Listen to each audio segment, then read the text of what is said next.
Okay, I'm here with Leah Franchi. Did I say that right? And we are going to be reviewing how to do contact setup in Prolog. So I'll hand it over to Leah. Okay, so the first thing that you're going to do is get a user ID and password from IT for accessing Prolog Converge. So that's the very first thing you're going to want to do. But a contract setup is important because when we write contracts, contacts have to be linked to that project. So we're going to set up contacts first in order to move to the next step to do contracts. Exactly. Okay. So you're going to go, first you're going to go into your project. So let's say, for example, it's the Hall of Fame Hotel. And you have a contract that you're going to have to write for a particular contractor. You have a contract that you want to write for Site Tech for Frank Jerem. The first thing you'll have to do is you're going to have to link him to the Hall of Fame Hotel. Because that's where his contract is. Mm-hmm. Okay. So you have to link him, otherwise when you're, especially it's important because when you're generating reports or there's other areas too that he won't be there for you to select or he won't show up on the reports if you didn't link him to that project. Okay. So this should be the very first thing you do when you're writing a subcontract. Now, is there a database where someone might be able to select people that are already in Prolog, or do you have to set, like if he's on 6 different jobs, mm-hmm. do you have to link, mm-hmm. put in his data for every job? No. What you're going to do is you're going to go to this bar menu. Once you're inside your project, you're going to go to the project overview of the bar menu, and you're going to select company management, company setup, all. And you are going to select the company. The company is already in here. And if the company isn't in here, there's a very specific way we set the companies up. So before you set up a company, I would recommend you ask somebody like myself or Kathy on exactly how to set up a company. But we're just going to assume that SciTech's already in here, and they are. You can just, you can do Control F and then type in So Control F gives you a little search option. Yes, so you can quickly find your contractor. Got it. So you'll double click on SciTech. You'll click on the tab that says Contact.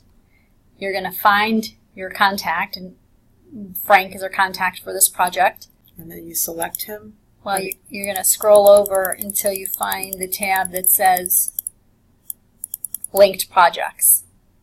And then you're going to click on this to link him to the Hall of Fame Hotel. And then you find the Hall of Fame Hotel. This would work for this too. Okay.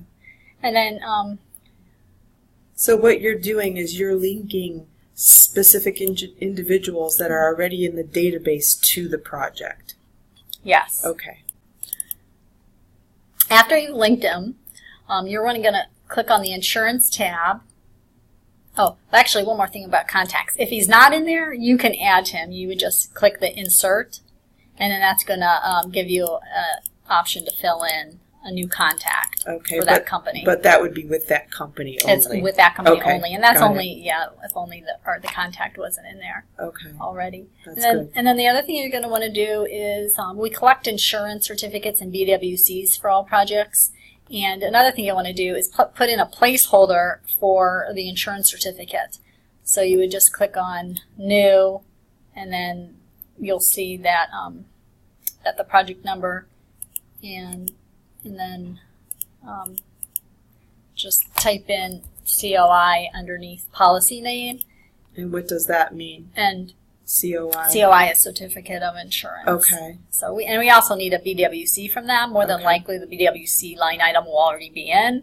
If it's not, again, you just click on New and then select underneath project number blanket and then policy name BWC. Okay. And it's important to put these placeholders in place because later on I'll show you how to run a report. And if you're running a report to see who all has provided insurance for this project, if you didn't have this placeholder, then that company wouldn't even show up on the report. report. Okay. So you wouldn't even be aware, Right. necessarily that they have to have So you just linked SiteTech to the project and Mhm. indicated that they need to submit BWC and COIs. Yes. Okay. So far what I've done is link them and then the insurance and BWCs.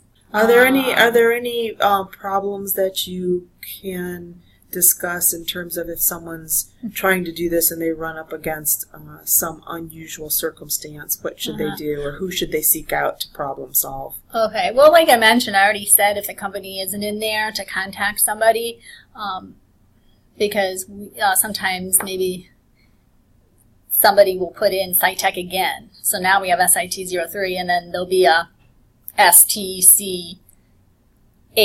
Okay. So it's totally not, Okay. keeping with how we have it.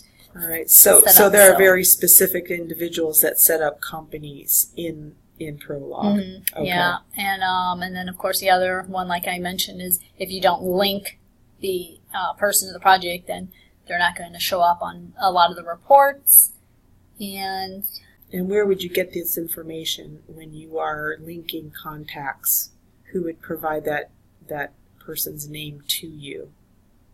Or is that something that you just know because you're working on the job? No, the estimator or the project manager is going to provide a worksheet, at least to us, the project assistants. I'm assuming they'll do the same to the project engineers. They'll provide a worksheet that has all the information that's related to the contract that they'll have to input into Prolog. All right. So those names would come from that sheet of paper provided for each individual project. Mm-hmm. Okay. Yeah. All right. Thank you. That's great. Mm-hmm.